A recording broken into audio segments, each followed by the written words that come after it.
Hi friends, तो हम आज बात करने वाले खेसारी लाल यादव जी के सबसे सुपर हिट सॉन्ग के बारे में, जो कि कल सुबह आने वाला है। उसी के बारे में बात करने वाले हैं, जो कि 6 जनवरी को आने वाला है।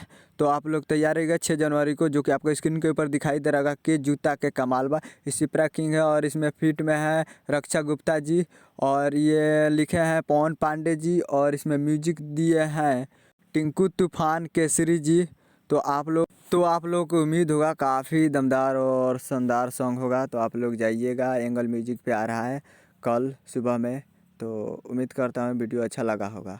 और हाँ, ये जूता और चप्पल पे है, जो कि कोई सप्रा किंग है, जो फुटवेयर का कंपनी है, जो कि यही अपना प्रोडक्ट को प्रमोट कर रहे हैं गाने के माध्यम से, जो कि खेसारी लाल यादव के गाने के माध्यम से प्रमोट कर रहे हैं। तो आप लोग जाइए और सुनिए, उनका भी फ़ायदा होगा, सुनेंगे तो आपका भी मनोरंजन होगा। तो जाइए और सुनिए एंगल म्यूजिक पे। तो उम्मीद करता हूँ वीडियो अच्छा लगा। जय हिंद दोस्तों।